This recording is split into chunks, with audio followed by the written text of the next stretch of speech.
I think I finally got it working. I think I do. I think we're finally there. Good heavens.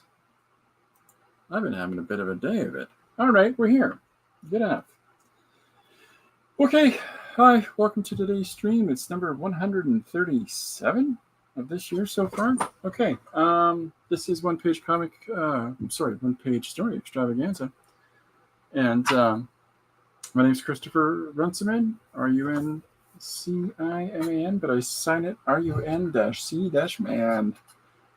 This is a stream where people send me one-page ideas or suggestions, and I make one-page stories out of them. And not just suggested ideas, not just suggested little anecdotal bits or fun lines or sentences that they've come across, but also, in the case of today, 3 words. So this is the first official. This isn't, I've done this actually before, but this is the first official 3 prompt Thursday that I'll be doing from now on. I'll just be doing the 3 prompt pieces on Thursdays. That's basically it.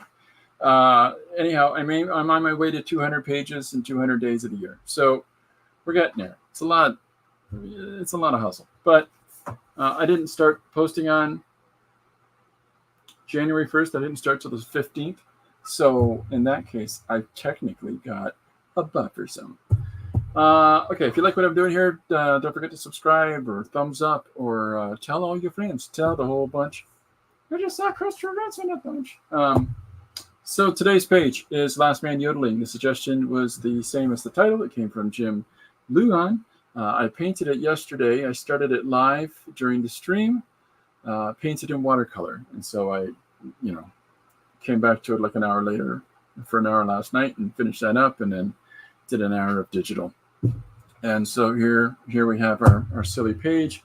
If you read it with some kind of German, Scandinavian-ish accent, it's very funny. Anyhow, if you want to see the original art for this page, check out my Patreon. It's again, I'm Christopher Runciman, and it's $3 a month, but you get to see all the originals for all the pages and more. Sometimes I put up black and white pages for you to color yourself. And now I'm in the course of about to launch onto Patreon a whole bunch of the weird, silly logos that I've done over time, and for people to use however they want. As they want to put it on a T-shirt, they're welcome to do it, whatever. Okay, and then at the same time, thank you very much to my 2 big patrons there that are David and James. So I appreciate it very much, all your help. If you want to see this week's pages, sign up for my Substack. Again, same name. I post all the pages of the week at the end of each week. Okay, so today's page. Let's get crack-a-lacking on that in a moment. The title for it, I'm going to switch the old cameras. There we go. So the title for today's page is one page. The one-page story that we're doing today is 3 words, and those 3 words are, sorry, I'm just messing with my light here. Those 3 words are going to be headdress, blue, and topaz. Now, a blue topaz is an actual thing, so that makes it like 2 words now. Before we get into this, all right, and also Julie Topaz is a regular moderator over at another friend's channel, and so she said you should do it. You should do me in that piece, and so I said, send me your picture, and she did. So guess what's going to happen now? I'm going to be doing a portrait of Julie today during the stream, and then we're going to be trying out different headdresses for her. All right, so some of the books I want to show you, because this is going to be a regular thing that I do each day, are showing you some of the stuff that I have gathered up here in the studio.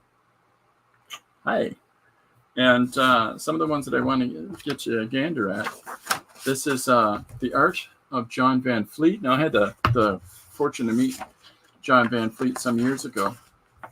Got him to sign this, but I really like what he does with his pages. This is all ink and wash and I think there's some airbrush, and it's just this fantastic heavy contrast that he has in his artwork really sort of makes a mark. And that heavy duty, hard realistic adjustment to visuals, even though you can clearly tell that it's sequentially illustrated. It's artificial because of the color patching, right? Which is what happens when you put a section down of a value. And at the same time, absolutely stunning and gorgeous. So I'm a big fan of his work. The first piece that I'm showing you here is from The Matrix. And then we've got some of his Batman and Star Wars work. Just a fantastic illustrator. And if you do have an opportunity to take a look at John Van Fleet's work over the years, you won't be disappointed. Really, really lovely, really, really elegant stuff. And I mean, just a heck of a different perspective on stuff. Just a completely unique Star Trek. You know, the Shadows Fall series that he did. I own this series of 6 books, and I love them because they're just so elegantly illustrated, and they're truly scary. So that's incredibly compelling. So the artist that I'm talking about is John Van Fleet. And I'm going to hold this up for a second so you can see if I can get it in the camera. Can I get it in the camera? Maybe not. I'll just read it. The ISBN number is 1-55634-559-3. Okay, so that's John Van Fleet's book. And the next thing to show you is equally ridiculously big. And that is, this is a Middle-earth Journeys in Myth and Legend by Donato Giancola. So, I don't know if that's how you say his name, but that's what I just did. So this is gorgeous. It's he's got a wonderful illustrative style. And his work here, I mean, look at the eagles. Come on. That's just pretty. So, yeah, I'm a big fan of this illustration style. And to see his graphite work really takes my breath away. I mean, as much as I love what he's doing with the finished paintings, his drawings that he does in graphite and watercolor pencil and chalk on toned paper they're lovely. You know, look at that rough though. Isn't that something? And there we get into the finished image. So just one of those books and it's very thick.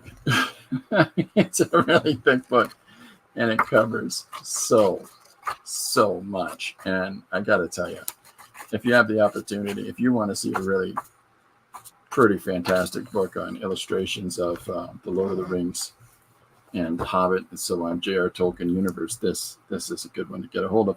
Put out by Dark Horse. The ISBN number for this is 978-1-50671-086-0. And then the last book to show you today, 3 books. You're getting spoiled, folks. Is Comics Above Ground. And this book is called How Sequential Art Affects Mainstream Media. And Derwin S. Talon wrote this, and I got to tell you, there's a lot to it. There's a lot of meat and potatoes in this thing. But he talks to a lot of these, established creators, including John Van Fleet's in here. But is that John Van Vliet? Yeah, it is Van Vliet. I'm so sorry. Okay, I apologize. I read that quickly and I didn't read it correctly. So Adam Hughes, Greg Rucka, Dave Dorman, Louise Simonson, David Guertin, Jeff Loeb, Chuck Wojciewicz. I know how it's spelled. It's Polish. V-I-C-Z is actually Vich. Bernie writes in, John Van Vliet, and Bruce Timm. So what they talk about is the different aspects of affectation: comics and covers, comics and novels, comics and illustration. That's the first 3 bits. But then we get into children's books, video games, Hollywood in general, storyboards, concept art, visual special effects, and animation. And so it talks about the impact and influence on all of these different things coming from a foundational source of comic perspective, not just material that's covered, but how special effects can happen based on illustrative work done by creators and storyboarding and character development and so much stuff. But wonderful, wonderful book. And if you're interested in finding out some of these insights in here, like here we go on the storyboarding stuff and the character viz development. This is a great book, Comics Above Ground. I don't know how available it is. It's a few years old, but there is the ISBN number for it. I can read it out if you need me to. 1-893905-31-4. I picked this up years ago, and I likes it. Okay, that's your books for today. So I hope you like them. If you want to go back and watch the video again to catch those numbers or to catch the creators or anything like that, please feel free to do so. But right now, we're going to have some fun. We've already been having fun, Chris. Oh, I'm so glad to hear that. The fun that I'm talking about is, let me switch things around. I've done it again where I was ready to just set my computer on fire 2 seconds ago. All right, so now I can see comments. And I can see what's going on in the camera. There we go. So 3 prompt Thursday, our 3 prompts today are headdress, blue, and topaz. And one of our friends, Julie Topaz, has sent a picture of herself. Julie Topaz is a moderator on D.D. Willingham's site, and so we are going to incorporate Julie in our page. I said to her, send me a picture of you, and we'll put it in the story. And she said, I'm joking. I said, I'm not. So here we are. Okay, so bear with me as I'm plonking away here. I'm going to do my best to answer people as I can, but we all get caught up to whatever we're doing. I'm interested to find out what people are working on. I'm always interested to hear any new one-page suggested ideas, but always feel free to comment and say hello. Lots of nice and interesting people come to the stream here. I apologize, I was a couple minutes late. Don't give me evils. And but we're here. We're here now. We're all together. Deep breaths, huh? Deep breaths. All right. So I'm going to start off by drawing Julie, and that's where our beginning point's going to be. I think that now is this going to turn out the camera? Do I got to switch? I got to switch. Grumbly, grumble, grumble. I still got this great sharpener. And but I have to use other erasers because this guy comes with this fantastically cool case on it, on the eraser part of the sharpener. But man, you can't erase anything with it. It's ridiculous. Ridiculous. So I just use it as a sharpener. Just saying. Uh-oh. Jim Luan's here. How you doing, sir? Howdy. There he is. Look out. Look out. Look out. Okay, so 3 prompt Thursday. Let's get crack-a-lackin'. It's always kind of challenging when you want when you're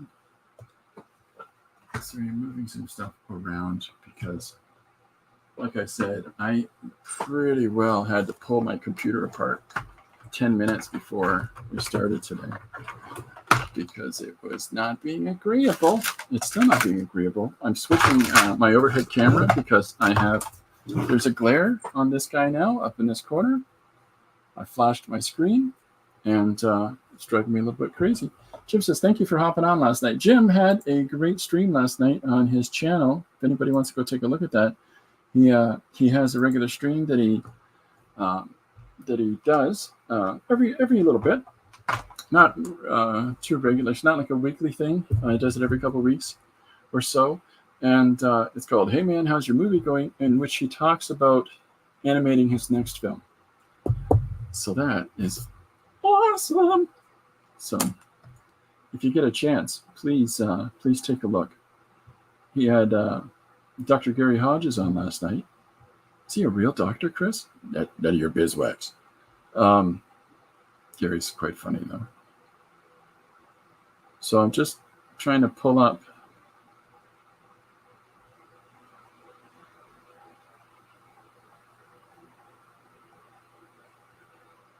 image that I tried to pull down last night. It's like I said, everything's being disagreeable, and I apologize for that. But I want to use this image that was applied to me of Julie so that we can get going on it. Uh-oh, it's Dee Dee. Hi, Dee Dee. How you doing? Jim and Gary were a hoot. My next guest star is either going to be George Lucas or Taylor Swift. I haven't decided. What about Celine Dion, pal? Huh? Anyways, okay, so I want to capture this likeness of Julie, and then what we're going to do is we're going to then incorporate the. Here we go. You're going to let me? Sorry, I'm again fighting with technology. I don't know if you picked up on this, but Chris isn't good with computers. Any kind, even if it's a phone. I want to punch it in its nose. There we go. We're off and running. Okay. Are you going to meet Taylor Swift at a coffee shop, Jim? Where are you going to meet her? All right. There we go. Okay. So, I'm going to put. I'm going to start around Julie's eyes today. There's a fun conversation that we had recently here on the stream about when you start drawing somebody, where do you start? And I think for me, it's either the nose, the eyes, or the mouth. I've never been too particular, but I do know this: when I'm doing portraits of real humans, I tend to like to start around the eyes. So call me nutty. Don't call me that. It's hurtful. So anyways, yeah, get a chance, go check out Jim's stream from last night. Very good. They even put out a list last night for you to disagree with. That's what the best part of lists are. The list was, what is your top favorite U2 songs? What's your top 5? Jim and I got the same number 1. My absolute favorite song all time by that band. Jim liked it too. Yep. You know what that means? We're twins. Okay, so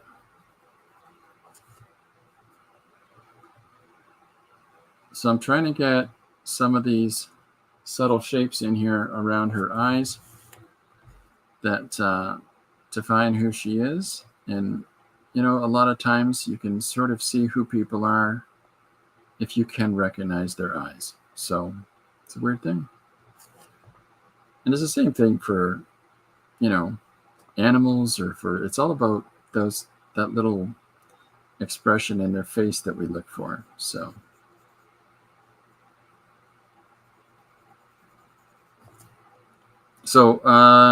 one of the things that we're going to be setting up soon,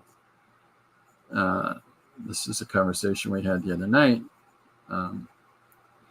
is a store, an Etsy store, so that because I got a gigantic stack at this point. Twinsies. Petey just said twinsies. I've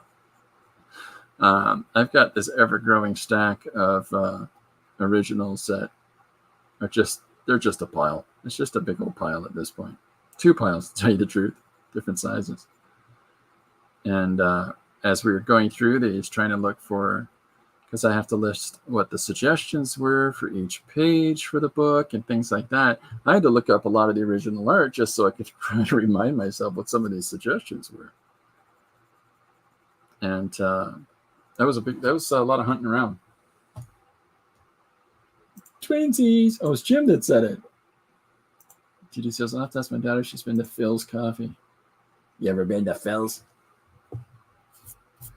Everybody is anybody. And all of California has watched Jim Luan animating at Phil's Coffee. He's in the same room as Steven Spielberg and all the other eccentrics, creators and filmmakers that all work in the same coffee shop, but don't talk to each other. Don't interfere with my process.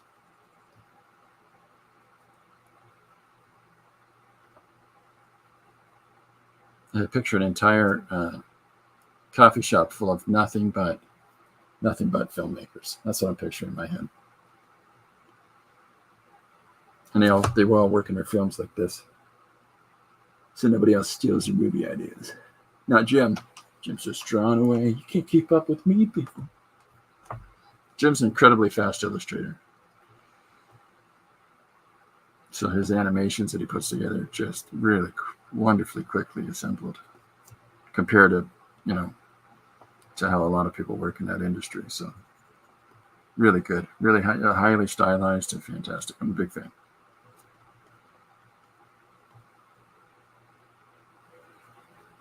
One day Jim will put me in his movie. I'll be a concierge at a hotel and says, "Paging Mr. Herman." It'd be so good.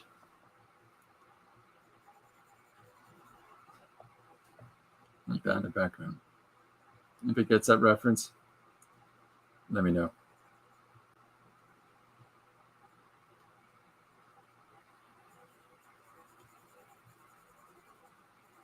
I still got stuff I have to mail out. I got a weird situations that have been happening in the studio today. It's one of those crazy calamitous days where, the computer starts decide, no, I'm not going to work today. And yeah. So I said, you work or you're going to your room. It soon started doing what I wanted it to. Sometimes you got to say these things to these computers, So I think Thursdays will be the official day where it's a 3-word page. Because that's generally what I've been doing anyways. I just haven't been specifically calling it. Three prompt Thursdays. What's a prompt, Chris? I don't know.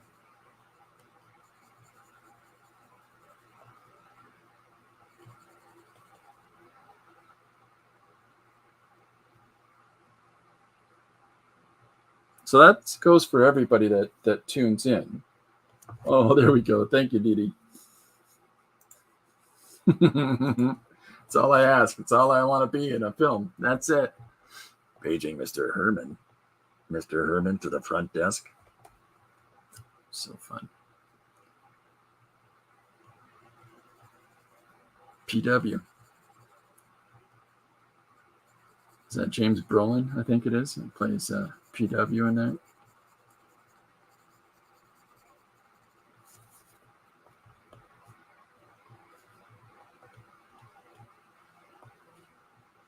So, I think that usually when you're starting an image of somebody, you can really quickly get lost in who in the world is that, right? So that's always challenging. There's a lot of people out there that do these live drawings in parks and theme parks and the like. And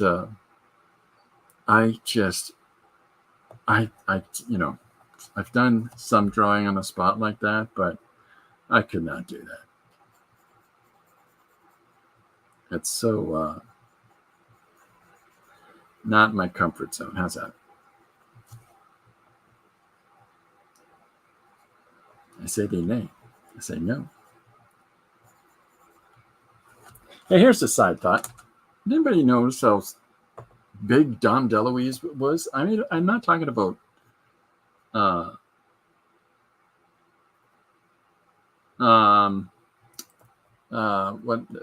large, like rotund man. I'm talking about he was a big, he was tall. That or Dean Martin was tiny. Because I just saw an old video of Dom DeLuise with Dean Martin, and he towered over him. I didn't realize that. But his sons aren't tiny either, so.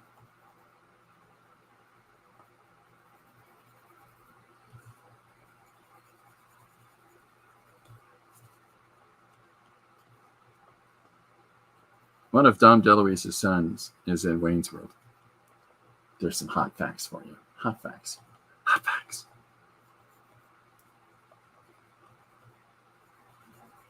So it's a Thursday. I don't know what the weather's like there, but it's starting to look yucky here. I was going to go out and do some lawn mowing and whatnot, Nope, not anymore. I did a whole bunch of it yesterday, and it ended my day. That was just It sort of cooked me. It's the heat. So I will stay here like a troll, hobbled in my dungeon.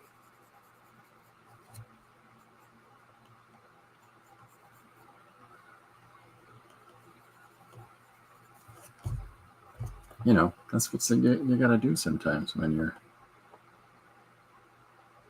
one of these weirdo artsy types, is to just hide in your space downstairs. Nice climate controlled area where nobody can come in and touch your stuff unless you invite them in.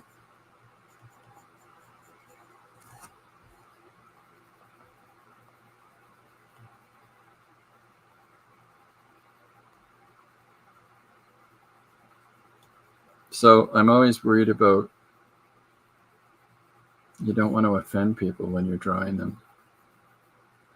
Sometimes illustrators, though, will focus on parts that, you know, people don't want to be focused on. Get out of that part.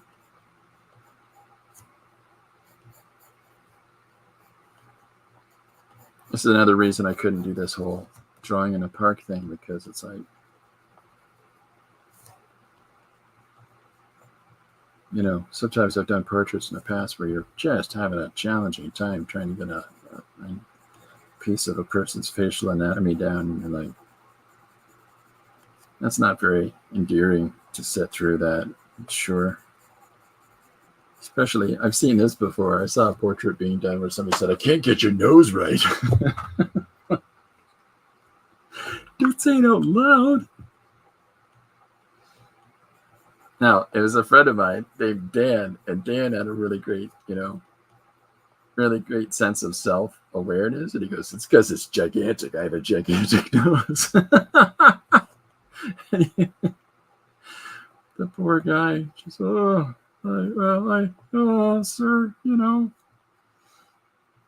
great stuff.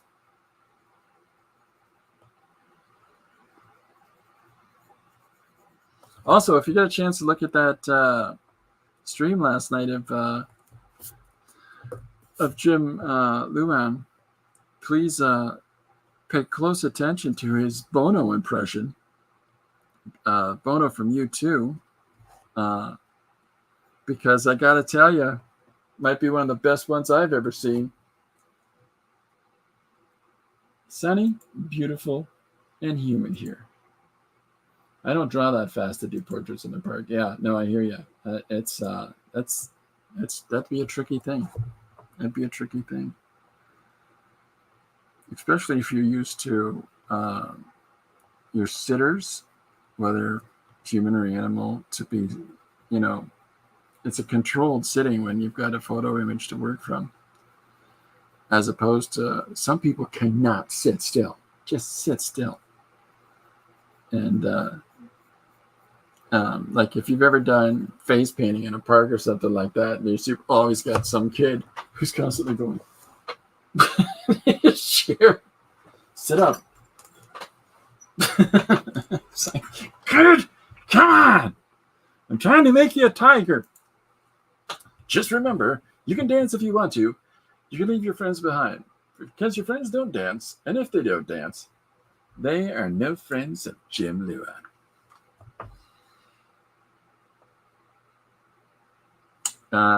Yep, I hate that song. There's two songs that were grossly overplayed here in Canada, and one is Safety Dance. Hate that song. And the other one is Pop Goes the World. Yeah. It come on the radio. Dude, he's got some emojis on. Those songs come on the radio, the channel gets changed, or a CD or Spotify goes on. Something else, anyways. There's not going to be those songs anymore. And yet, at the same time, Patio Lanterns by Kim Mitchell was all you ever heard on the radio for years here. And yet, every time that comes on, I enjoyed the heck out of it.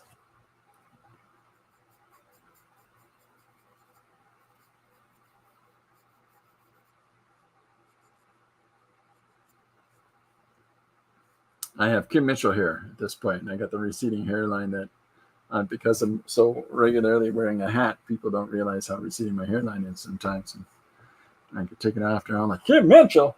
Yeah, it's terrible. It's terrible. Well, anyway, so we're doing this portrait of Julie. I hope it's not. I hope it's to her liking. And then we're going to have some fun. So here's my idea. I wanted to do this recently. We're going to get down to it today.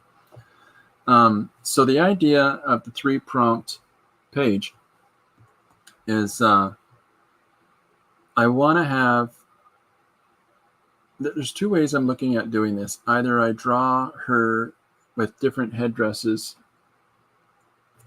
being placed on top of her head for the panels, okay? And her responsiveness to those. Or is also there in that sentence. I think I'm going to do this as that page, but if time permits, I'm going to do a second page, like an accompanying page. It's not actually part of the narrative, where you yourself, where it's a picture of Julie and different headdresses that you can cut out of paper and stick them on her head yourself. I don't know what's wrong with me, but she will think it is awesome you drew her. She works hard. She works hard with the vets. She works hard with the... Anyways. It's a song by U2. Right, Jim?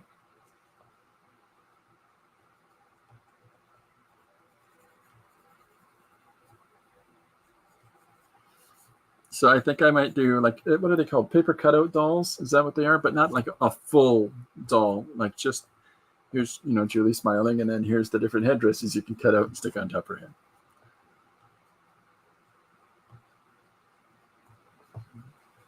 head. Who knows? Maybe that'll be my shtick from now on. Whenever I do a portrait of anybody, I'm going to do cutout hats to put on their head. I should do that with Paul, too. Paul likes hats.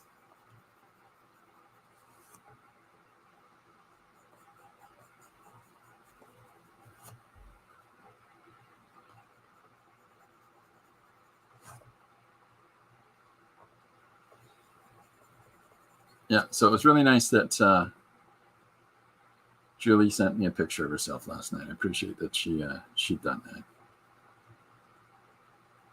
If I was bluffing, boy, she called me out. She called my bluff. No, I meant it. I love drawing people. And if you want to be in a page, just send me a picture of you. You can send it, what is that called? DM me. DM it. Direct messaging.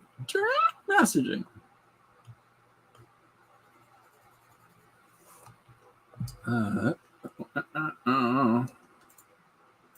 there's that gym guy laughing. Oh, goody. Oh, buddy. What's that guy finding funny? Oh, buddy. Yeah, so whenever you get a chance, next time you're watching Jim stream, or if you see him as a guest on another person's stream or anything like that, do request him to say different things with his Bono impression, because it's so good. It's so good. I keep trying to get him to say 100, 200. But he just 100, 200. That's what he did last night. He just read it like that. He knew what he was doing. It's called teasing, and that's what he was doing to me.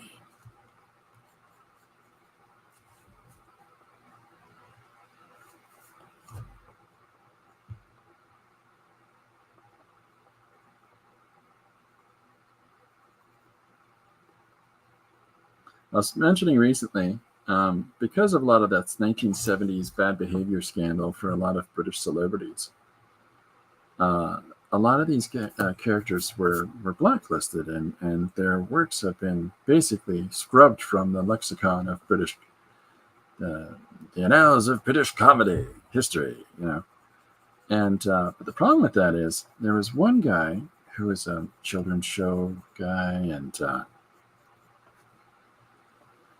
and he was a popular artist, sort of like the Australian, because I think he's from Australia or New Zealand, but their version of, we had Mr. Dress Up here in Canada, where he would do he'd have his tickle trunk, he'd take out dress-up outfits and we're on an adventure. And then he also would bring out art supplies, and he'd draw some adventures on paper. Like, he's a really good all-around artist. And this Rolf guy in Australia or New Zealand, where he's from, he was very much like that. But his scandal was that he was having a relationship with teenagers. Like, the guy had problems, right? He was married with kids, and the problem, and that's, okay, so bad man, bad behavior, let's not celebrate him. But the problem is that there was a BBC documentary of him. It was the first time that they allowed somebody to be filmed, videotaped, doing an official portrait of Queen Elizabeth. And it was Rolf, because he would also do wonderful portraits. And I loved watching his process, and I loved that documentary, but it's gone now because of his behaviors. So maybe you could draw cat and paste with Chico Diamond. Does she have a crush on Chico Diamond, Jim? That's awesome. Jim wants to start a children's show called Mr. Jimmy's Fun Time Van of Tickle Secrets. Gary Hodges says, hello, everyone. And Jim says, speaking of tickle secrets, that was we found out a really important fact last night. And for anybody that's joining us, this is might change your mind about how the world works. But it was revealed last night that Gary Hodges was the baby on the 1991 Nirvana Nevermind cover for their album Nevermind. Nirvana's album Nevermind. That sentence made no sense. Yeah, so I said, wouldn't that be interesting to see that guy as an adult doing the same pose, the same cover? And Gary admitted it's him. It's crazy enough that Kurt Cobain was actually in Jim's chat.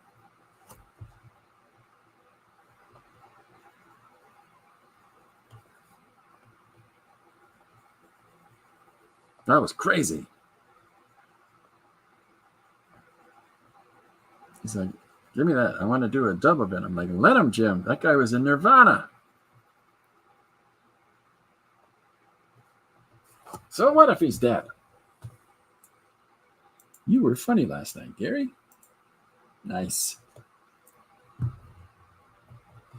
Oh, Cat and Paste really digs Kobiak. I'm rich off the royalties. Hey, if you got enough money to buy a slushie at the corner store, you're not doing half bad.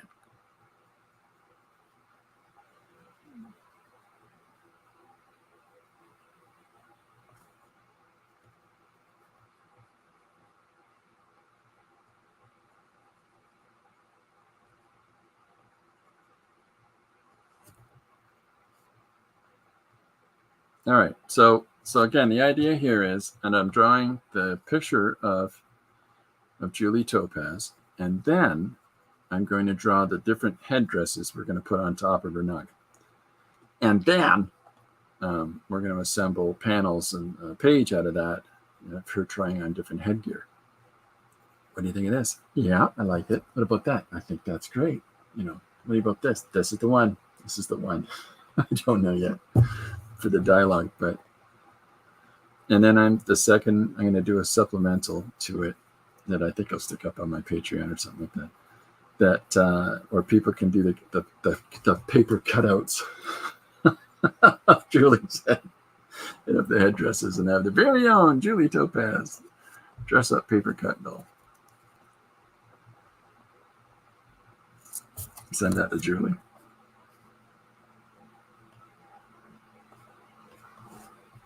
That'll teach you. When a weirdo says they'll draw a page of you, boy, you never know what you're going to get.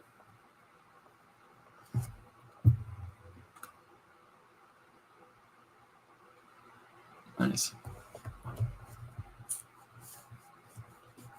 So, 3 prompt Thursdays is going to be the regular thing.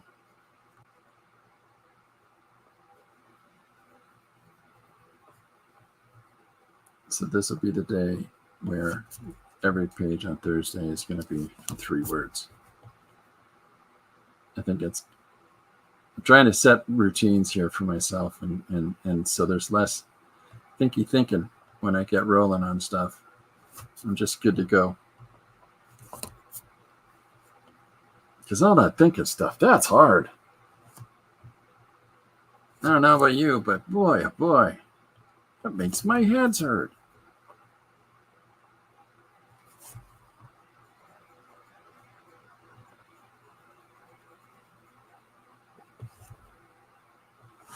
I have been listening to static.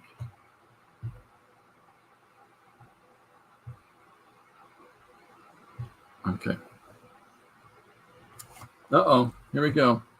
Jim Luan. Gary, I saw you on another person's stream last night. This is really funny. It was from last night or from yesterday. Somebody's asking all these fantastic questions about process. And there's a few different people watching the stream at the time. And Gary is literally the only one answering them. And I'm like, and these are great responses. And any of the other things that I got, I didn't stay with it for too long because, me, I got the attention of a gnat. Did you hear that? And I just thought, what a great opportunity. And here's one person sharing.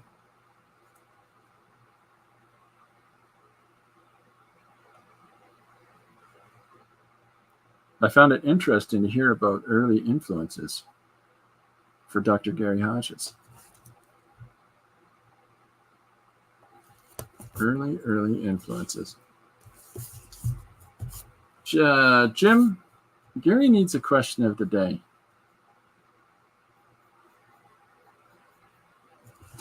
Hold on, I gotta get ready for the question of the day. Give me a second. Be right back. Talk amongst yourselves. Here's a topic. It's an Nile. It ain't just a river in Egypt.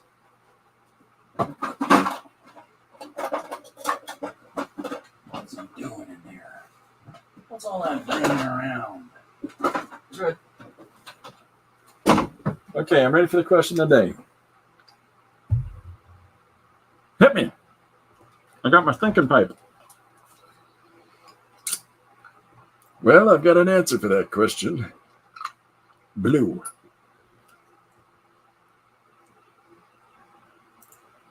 I need my question of the day.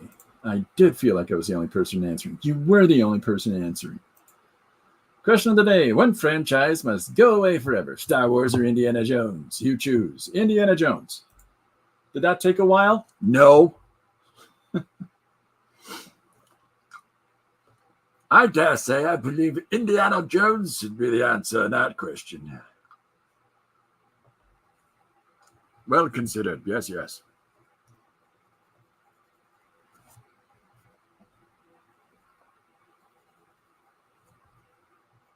There's not even a thought in my head about that one. Not even a thought. Get it out of here. Get it out of here and take that old wrinkly narcissistic actor with it. It ain't been any good since Sean Connery left the show. He's laughing at me. Is it because I've chosen to take up smoking? Like go away, meaning not making any more of them? This question's outrageous.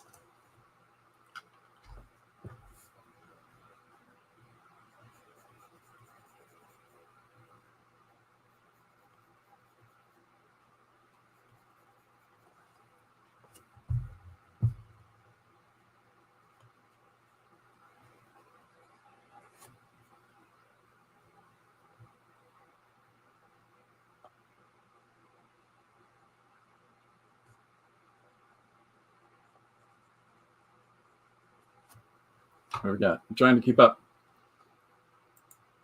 Indiana is pretty much done now, isn't it? Yep, that's what makes it so easy. Do you mean go away as in all existing content goes to, like it never happened? That's what I want to know too.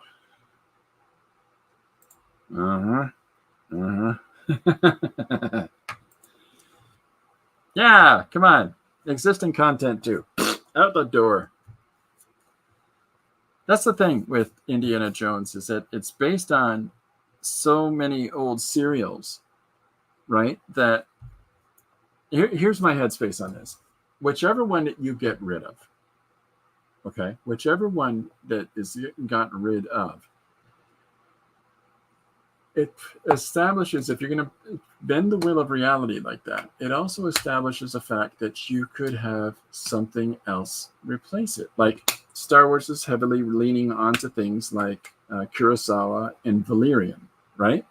So if you didn't have a Star Wars franchise, you could possibly have had Valerian be made instead. The problem between Indiana Jones and Star Wars is that Star Wars radically changed an industry. Indiana Jones did not. So that's the reason I lean for one over the other.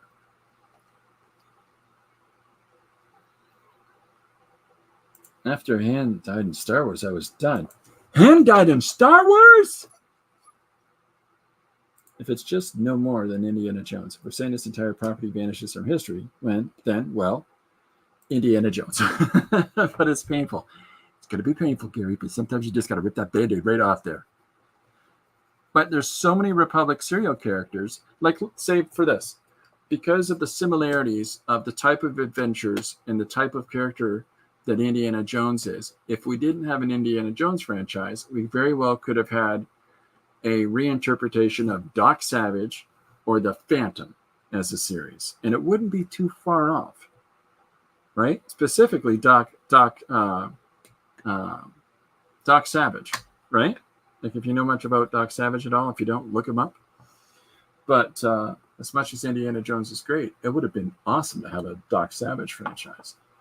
That would have changed things dramatically for all the superhero universe stuff, because he had his own, the New York Five, or the Shadow could have become more popular. Who knows? It really well could have upset the apple cart for Batman, Superman films, as the constant reiteration of those. It would have been awesome to see those. Loved Indiana Jones first 3, and of course Sean was in 3. It was a win-win. We named the dog Indiana. I just love how many times he says Junior. Dad, not now. So good. You hit that man. I mean, those are fantastic representations of Old Republic serial, the doddering scientist guy, the swashbuckling action adventurer type. You see it in Johnny Quest with Professor Quest and Race Bannon. You'll see it in all kinds of other things where those Flash Gordon and, of course, the Professor What's-His-Face. I can't remember right now. Yeah. But there's just, I think knowing Indiana Jones would have left us open to seeing a whole bunch of the possibility of a whole bunch of those serial characters brought back, instead of having a pastiche of all those serial characters, right? Because there's, it's highly referential, all of Indiana Jones's adventures, to those 1920s pulp stories. So, okay, everyone ranked the Indiana Jones movies. Jim and I did this last week. Best to worst: Raiders, Crusade, Temple of Doom, Dial of Destiny, Crystal Skull. Raiders, Crusade ranked. Sean was really fun in that movie. Yeah, he was. But you could have had a properly done League of Extraordinary Gentlemen with Connery as Quartermain, where he really leaned into that role, because in the actual book that's referenced, or that's based on, Quartermain's an opium addict, and I would have liked to have seen Sean stretch his legs for that. It's Gary, my top 5, or the ranking of the Indiana Jones movies. I agree with Raiders, Crusade, Temple of Doom. The other 2 don't exist. The other 2 are vanity projects, pure and simple. This last one, the worst of them all.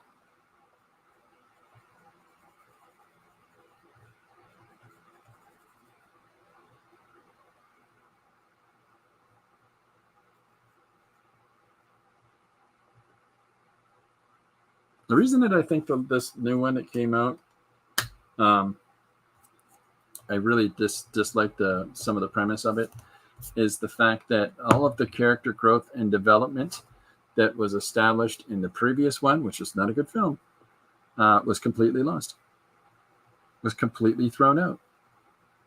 Absolutely ridiculous. What a waste.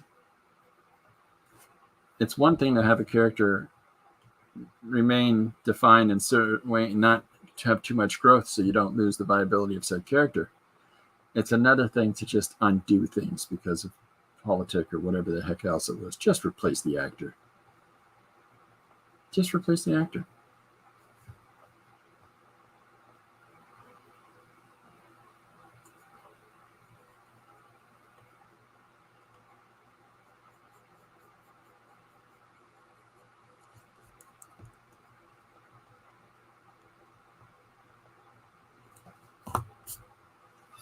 It's such a shame.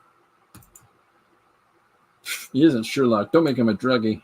Well, no, in the books by Alan Moore, The League of Extraordinary Gentlemen, Alan Quatermain starts as addicted to opium. And every time he dies, Africa brings him back. This is a very colonial idea, but they're all colonial characters. So, but he, in order to find stimulus, he starts taking too much opium.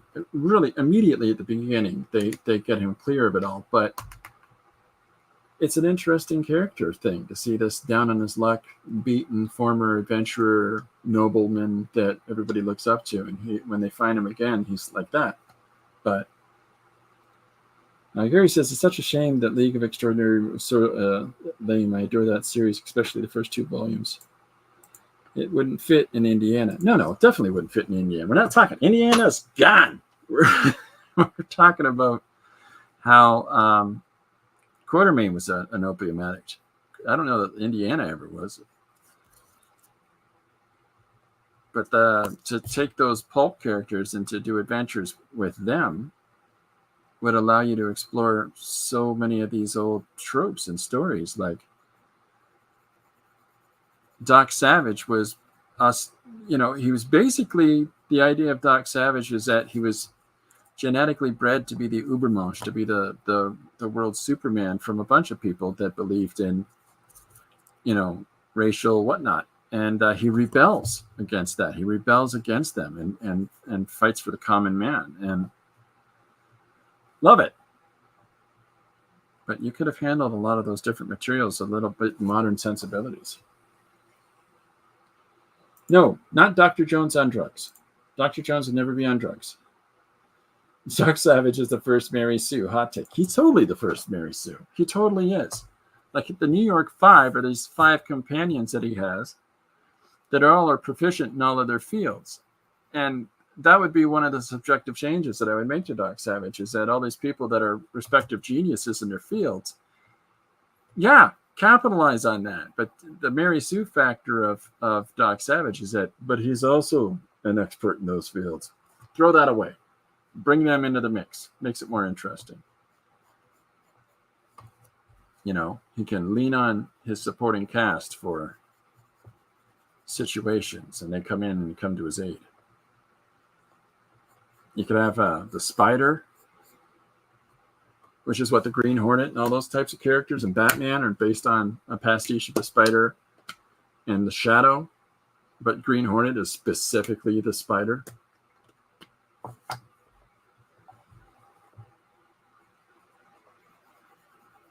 But it would just be nice to see all of those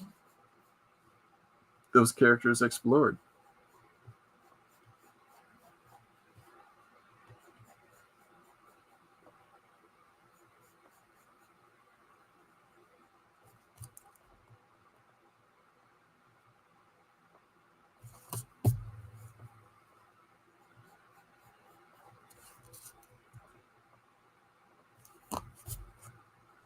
I don't know. I really enjoyed the pulp characters a lot. I think that a lot of that stuff that was created back then, Mandrake the Magician. I mean, a lot of DC characters they're just basically pulp characters redone. My favorite movie at the time of release was Back to the Future. I saw it 3 times in 2 days at the theater. Oh my gosh. Back to the Future was fantastic. And as the next one came out, people were legitimately excited. I've been a big fan of a lot of his work. Robert Zemeckis.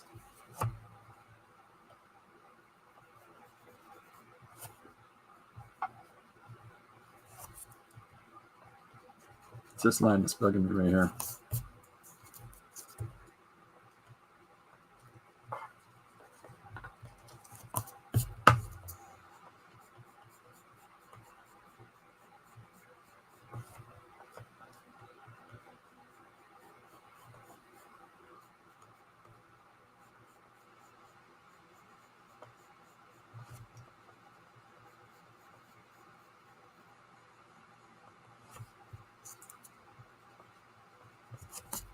All right, where are we now? Yeah, has anybody here read any Shadow stories or listened to the old Shadow radio broadcast with Orson Welles? Loved those when I was a kid. Absolutely love those. I have all those recordings now. Just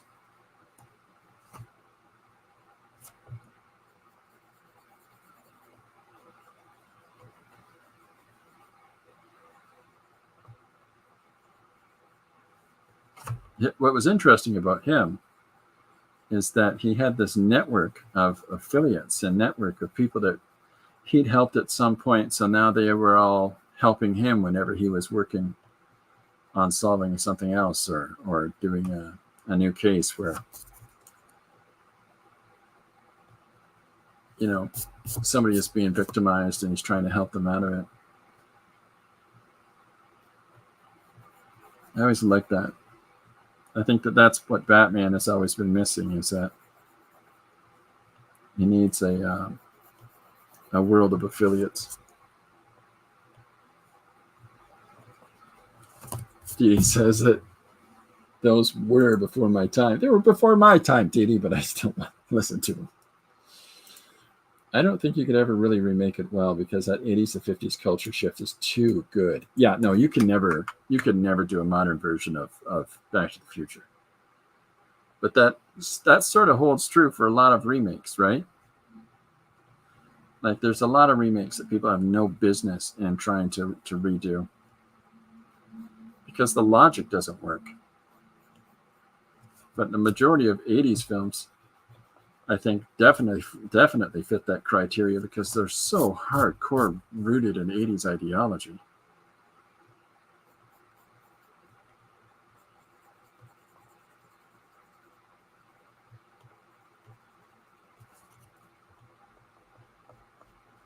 The 80s and the 50s, though, that's two really identifiable cultural styles. Fashion, music.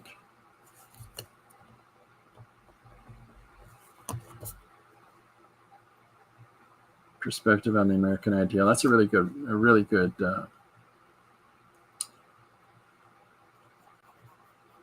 it's a really good thing to recognize, Gary.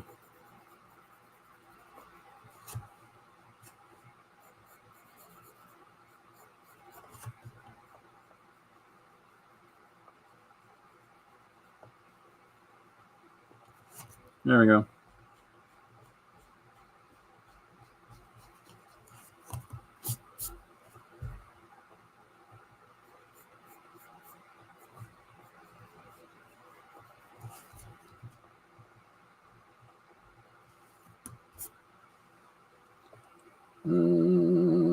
Has anyone seen Ralph's Back? She's Fire and Ice. That goes on my underrated movie. Ralph's Back? Is that the... Tell me that's not the John Goodman one. Gary, did you ever see any of the Hollywood symbology conspiracy books? Still sitting in my Amazon cart. Hollywood symbology? What is that?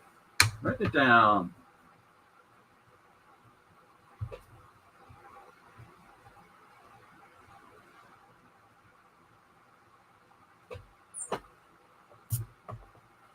Where are we at? Yeah, now we're doing good. Oh, Ralph Bakshi.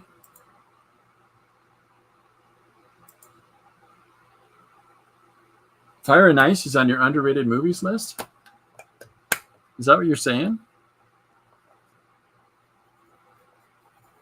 I think I've got, so here's a weird flex. I have all of Bakshi's films. All of them, including some of his less than acceptable ones by today's, politic.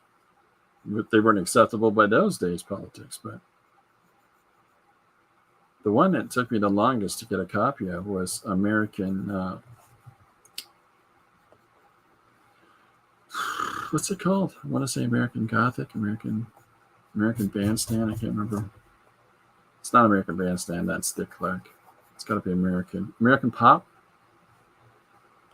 Anyhow, his films are phenomenal. But I didn't know that he made a new Bakshi movie.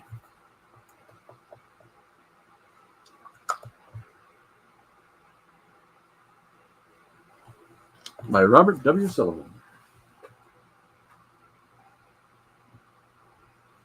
I think that you're referring to the Hollywood symbology.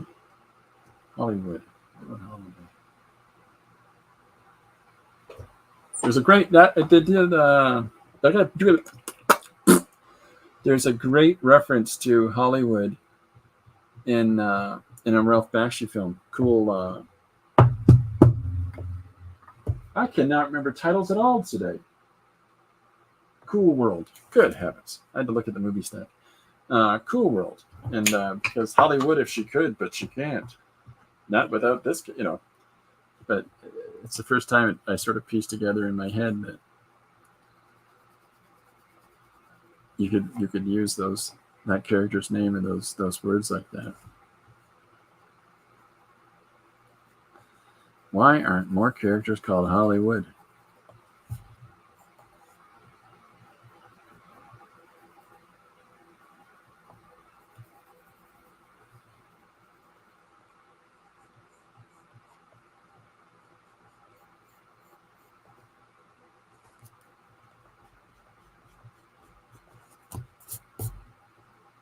Okay, so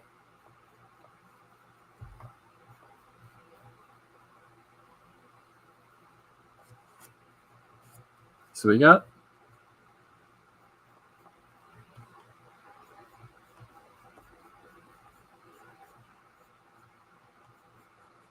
most of Julie figured out here.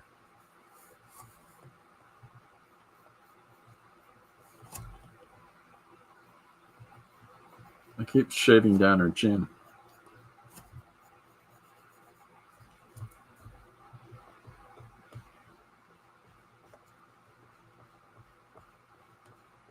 All right, so just going to finish shaping around that hair.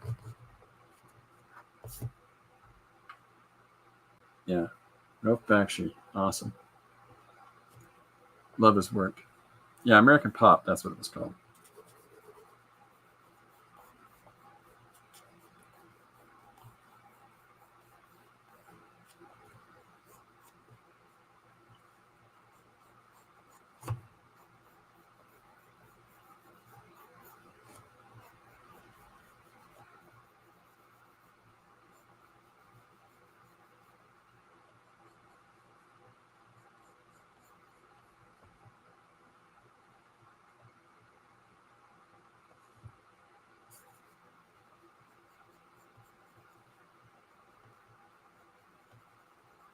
What's your favorite Ralph Bakshi movie? Anybody? Does anybody? Is it Fire and Ice for you, Jim?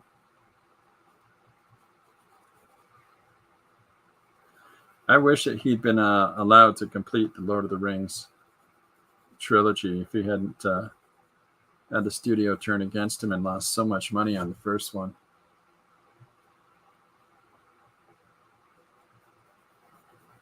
Because it's really his only, other than Cool World, the Lord of the Rings was really his only film that was mainstream, like acceptable for everybody. His Fritz the Cat was in, Spoonskin was in. A lot of his other films were not.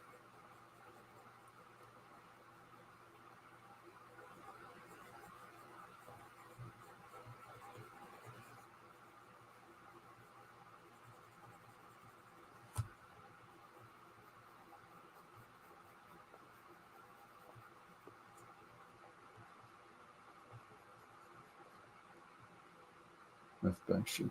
Yeah.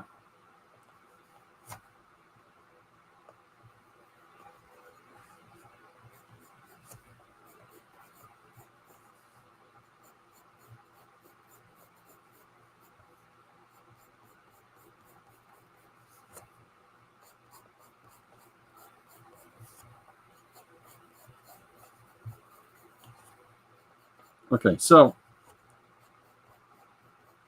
here's our character. Here's our Julie Topaz. She's not a character, she's a person, but for the story, she's a character. So I hope she's okay with this. But and so when I'm going to scan this, and then I'll put some color to her skin and her face.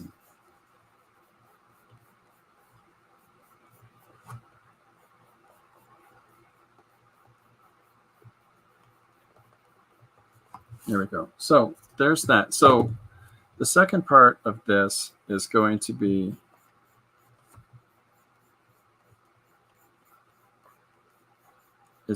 headdresses, like outfits for us to put on Julie.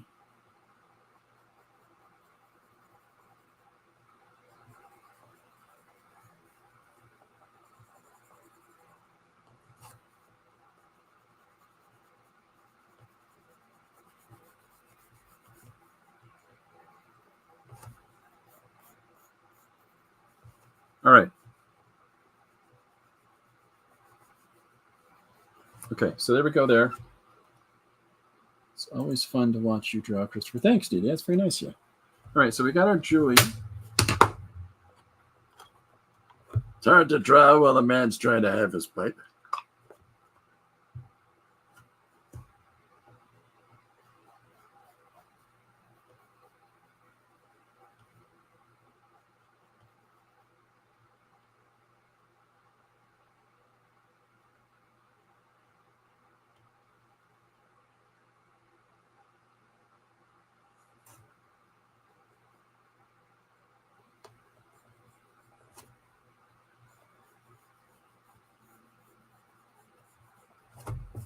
All right. I appreciate that. I'm okay with this. All right. By the way, get one of these erasers. This is a Tombow sand and rubber eraser for ink and pencil. It's the best eraser I've ever owned. It flat out is. You need a Gandalf pipe, Christopher. This isn't too far off. This is not my Sherlock pipe isn't too far off from the Gandalf pipe. I'm gonna spit out a boat and fly through a hoop. Yeah. Jim's favorite Bakshi film is Lord of the Rings. Jeannie likes my pipe. Lord of the Rings is phenomenal. It really is. And the rotoscoping, the first example of real rotoscoping like that, it just changes the game. It's and compared against the Rankin and Bass films that were being done at the time, so much better. Then Cool World is great. I really enjoyed that one. And I'm trying to think. Yeah, it's always Lord of the Rings for me. For like, was it Wizards? Is Bakshi did Wizards with Von Bode, I think. I think he did. Okay, let's draw some headdresses. So my first thought is to get. Now, I'm not going to do a native headdress. Just not. So what I am going to do is a crazy kind of a. Let's do a sort of Viking-esque.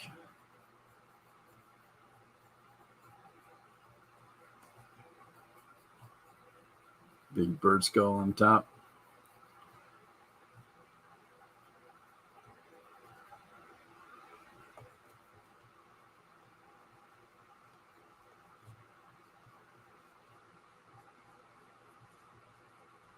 And then we'll put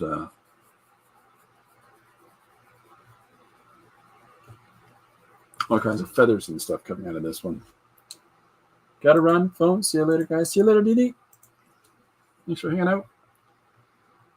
If anybody else is jumping in and joining us, you're always welcome to join conversations. So there's no exclusivity to anything here.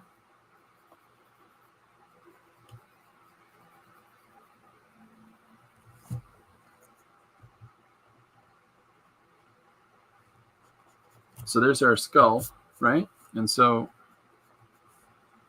that would sit right here in her forehead, right? And then, so the other thought that I'd had was to have a topaz gem.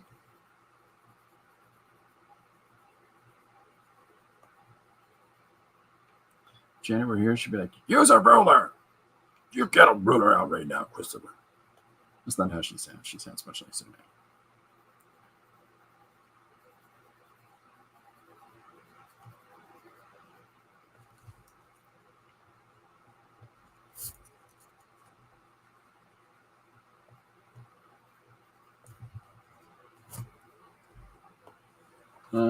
Yeah, okay.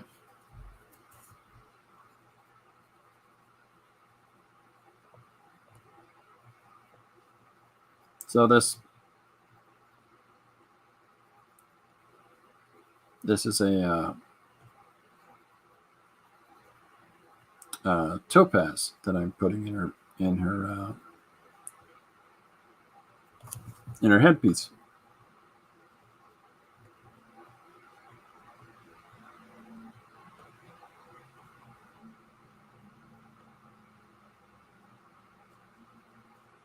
And then we'll cut that up. So when I color this, I can, use all kinds of different blue values in that. Depends how intricate I make it, because, it's such a tiny part, right? But there's the topaz gem that sits in this headpiece. And then now this thing goes crazy. So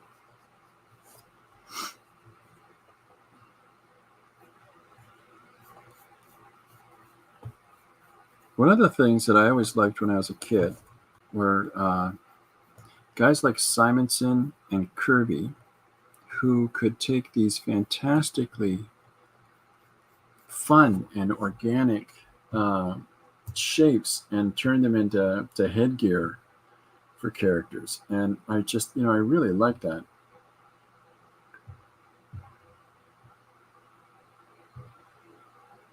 All right.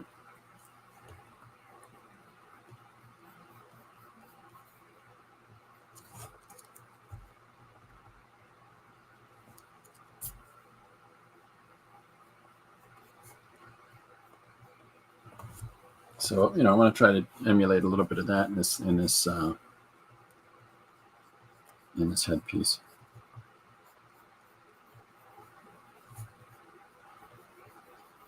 So here's her big Viking look.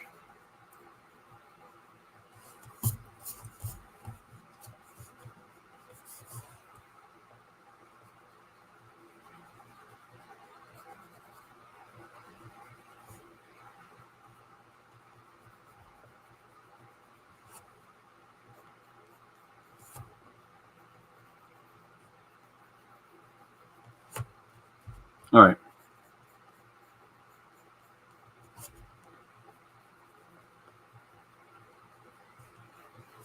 So, is there any other ideas that people might have for other headdresses I can put on her? And I'm not thinking like, oh, put a bowler duster on her or the plague doctor mask. No, it's headdresses, not hats, not face masks. Headdress.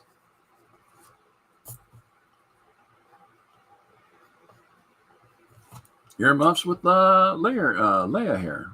No.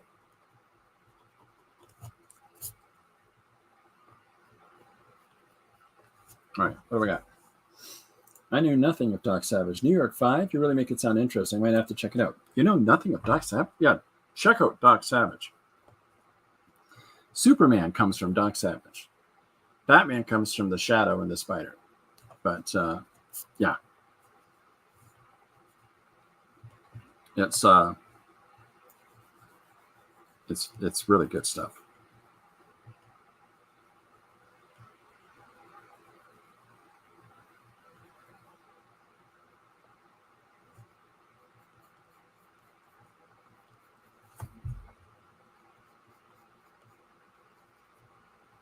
With something like this, you can sort of let your head open up a little bit and just go for it. Just draw some fun, ornate things and not be too concerned about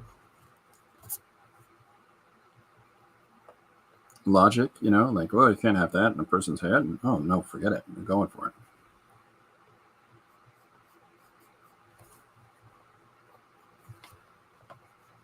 I like the idea of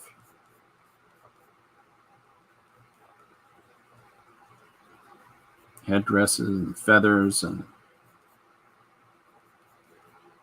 all kinds of crazy business in a person's hair. Gary says, Doc Savage is a great old pulp adventure comic. The character itself is Superman and that he's too good. Picture Captain America with a genius intellect. Yeah, the Ubermensch. He's the Superman. He's actually described on pulp covers as the Superman. And he has bronze skin. His skin is a pallor of bronze. He is, here's some additional fun facts. Theoretically, he's inbred. Genetic purists in a colony, or through science and selective breeding, create the Superman of the modern age, and want him to take over the world. He rebels because with his superior intellect, he realizes that liberty for individuals is far more important. Now, there's much different interpretations of this, right? But just the whole notion, the whole idea of, this pulp era character of Mr. Do-Right, Mr. Nobility, Mr., like Gary says, Captain America type. There's so many different characters that have been created since then. They're all trying to harness that. There are a number of pulp magazines written on the character, just like a number of pulp magazines on the Shadow, the Spider.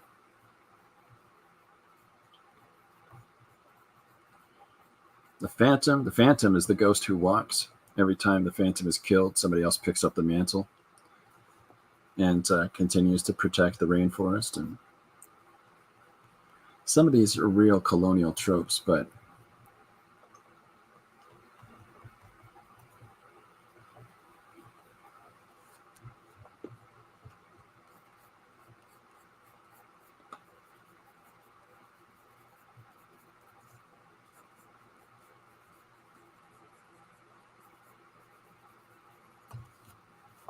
all right, so there's this helmet coming together. And as much as I'm trying to have some balance to it, it doesn't have to be perfectly done so.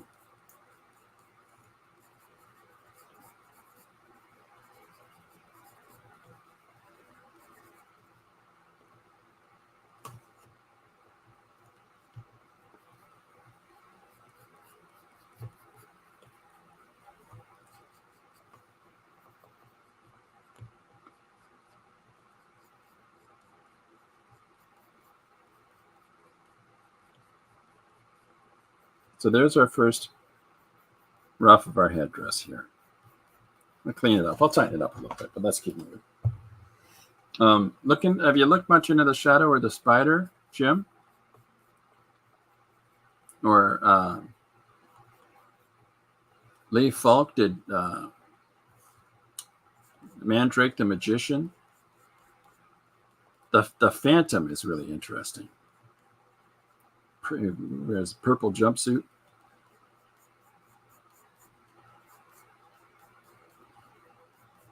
Started in the pirate era. Switches from father to son, and then other people that'll pick up the mantle when the family lines get interrupted. It has to do with mystical herbs and things that enable him to do things that make him walk beyond normal men into the ghost realm with the spirits. They did a film of it, and I think it starred, I think that's the one that was the bad guy in the Titanic, whatever his name was. Zane, Billy Zane maybe was the Phantom in the film. And then Alec Baldwin, they did a Shadow movie. Alec Baldwin and Kim, I think it's Kim Basinger in it. Trying to remember. No, neither of those were too bad.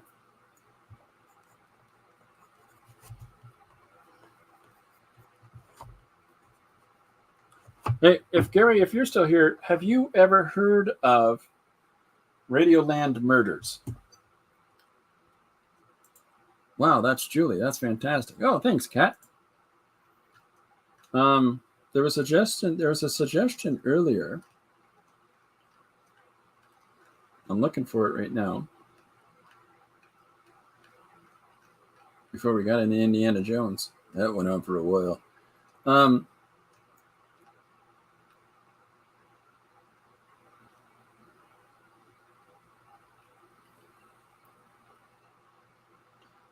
Maybe I can draw cat and paste with Chico Diamond. And then we realized that it wasn't Chico Diamond that you got a crush on. It's Koviak. Just send me a picture in and we'll do that. I never saw that Phantom movie with Billy Zane. Was it any good? Not bad. It's not bad. It's not genius, but it's not bad. The Shadow with Alec Baldwin, how was that? I saw Dick Tracy. Dick Tracy was great. The Shadow with Alec Baldwin was great. I mean, they're what they are. They're pulp movies. They're Indiana Jones type things. That's the whole point of it. Radioland Murders is George Lucas. It's in my top 5 George Lucas movies. And that, there's a lot of George Lucas movies, but that's in my top 5. I love that movie. George Burns is genius in that film. It's his last appearance. His last appearance in a film. People keep asking me, when am I going to retire? Who'll take care of my parents? That's a George Burns joke.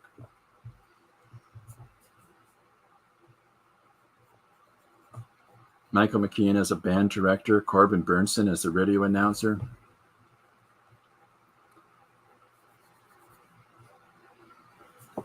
Such a great cast. Brian Benben as the lead.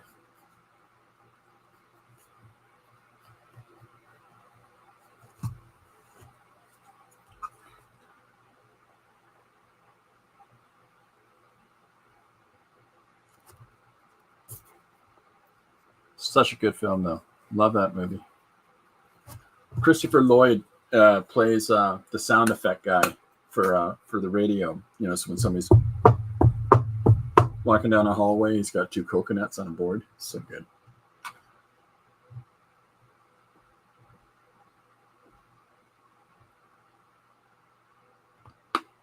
Where are we at now? Koviak. There we go. Cat's got a crush on Koviak. Doo-da, doo-da. That's good. Yeah, we'll have to do a cat, Cat and Koviak. We'll have to do a Cat and Koviak story at some point. Okay, so here's our one ridiculous headdress. I'm trying to think of what other headdresses we could do here. I'm not a fan of never-ending remakes, but I really wish they'd remake The Rocketeer. It deserves a better movie. Here's an idea. How about sitting down with The Rocketeer, The Shadow, The Phantom, Rocketeer, Shadow, Phantom. I listed more.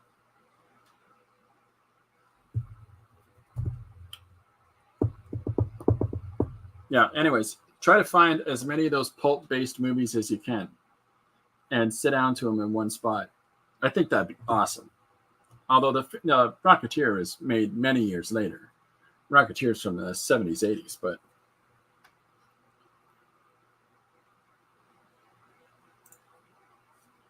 no worries about that. Did a pulp era Avengers type movie with them? Yes. See, they tried to, the Universal They tried to redo the Universal movies, the Universal monsters, and just didn't work.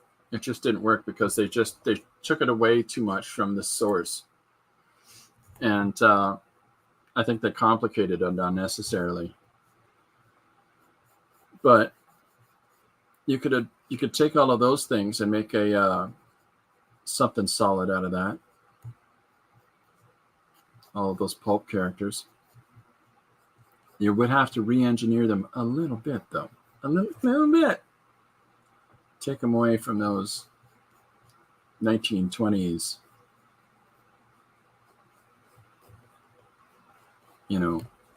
post-colonialist ideologies. Because the Shadow finds the ancient city of Kunlun and learns all of the Oriental secrets. He comes back to fight crime in New York. You're going to change that up a little bit. And so guys like Iron Fist and all these other characters relate to the Shadow in that regard. And then you've got Doc Savage's, genetic engineering, and the Spirit is he's the son of a newspaper magnate that he sees all the things reported in his father's papers that people feel they can't do anything about, so he's going to do stuff about it. There's all these different types of characters that have this rich person going to make the rich white guy is going to make the world better. So, I mean, you could do a little bit of a spin on these for sure, but, it'd be nice to see a lot of that stuff gathered. But if you want a real fun watching bonanza, I would sit down to the Shadow, the Phantom, the Rocketeer. He fits in there nicely with his, rocket jetpack fighting. Was that pre-Nazis? I think it's pre-Nazi. So I'm making a kind of a type elaborate crown type thing now.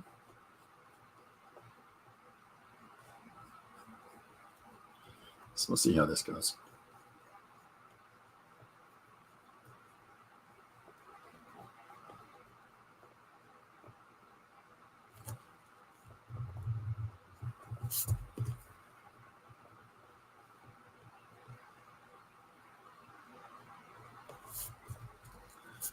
Am I missing? No, we're still doing it. But it'd really be cool to see a pulp era version of the Avengers.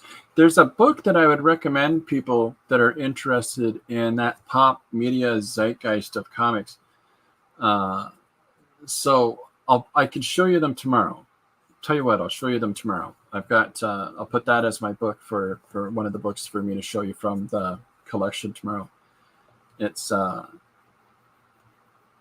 there was a fantastic exploration of the different generations of hero examples, and in this alternate universe take on things, they link things up.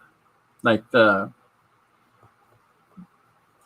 think it's the Spider type character is linked to the Ghost Rider, the Ghost Rider from the 1870s is linked through to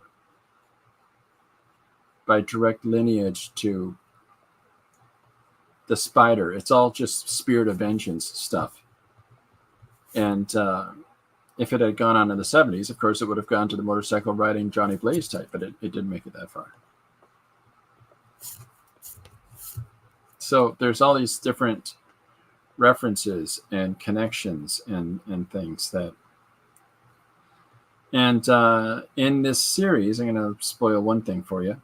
In this series, they're Fantastic Four characters for this comic universal paradigm. The Fantastic Four are the bad guys.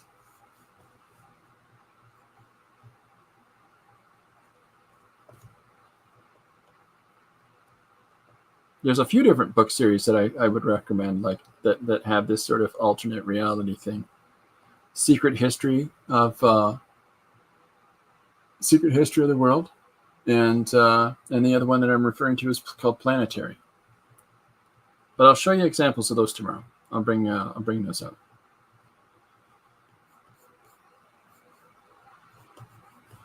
So what are we at? We're at 1:30. So the idea with this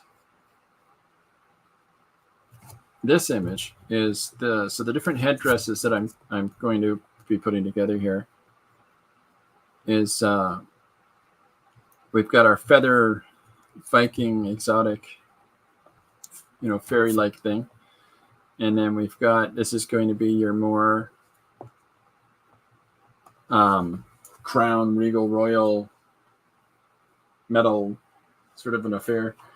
And then I thought I'd do a steampunk one, maybe, with cogs and gears. And then I thought I'd do, I don't know, a couple more. I don't want to give it all away.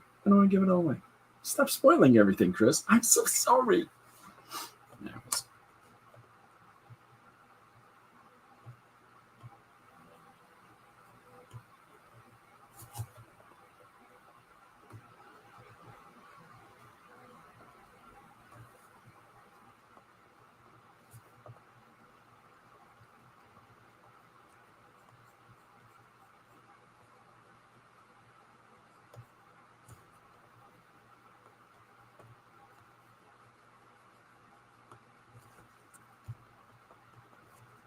All right. This all depends on, I'm really hoping that the person that I drew the thing of isn't going to be offended. Sorry, I'm getting calls in from somebody here. Bad timing. All right.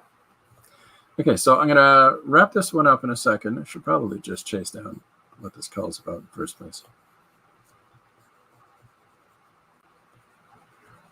It's like the whole world doesn't know to stop and wait because you're doing this thing right now. You can call your friend back when we're done having dinner. It's that kind of thinking, right?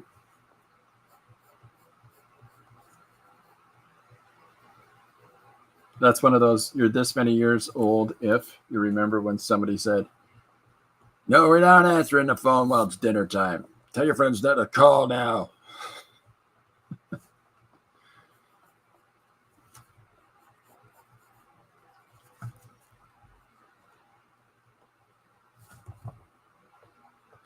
All right.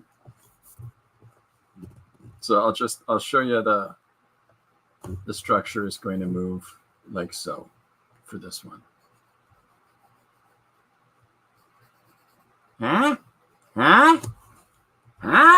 Headpiece. I don't want to know why I'm getting so worried about the lines there. None of those can access. All right. So there is the start of our page for tomorrow. Now, I'm going to finish this and scan this and color these suckers. I misspoke. Doc Savage, not Doc Samson. No, I got what you meant. Doc Samson's a Hulk character. Yeah, it's the Hulk psychologist. So I'm going to get these scanned. I'm going to get them put into the robot, and then I'll do some fun things with this. But I think what I'm going to do is I'm going to have a secondary page that's going to have cutout versions of these, of like a paper doll theory of like a cutout version of the character, and then the different crowns that you can put on the character's head and choose the one that you like. So just why? Just because. So, we're going to have some fun with this. Thank you everybody for hanging out today for the stream. If you've got one-page ideas or suggestions for stories to do, please feel free to put them in the comments below the video or in any of my social platforms. I'll be posting originals from this on tomorrow on Patreon, and again, check out the Substacks to see whole week's books at a time, or whole week's pages and stories at a time. So in the interim, I'm going to get a couple things done around the house. Thank you very much for hanging out today, and I'll be back 2 o'clock tomorrow in the afternoon, EST, 11 a.m. PST, and I'll see you tomorrow. Bye for now.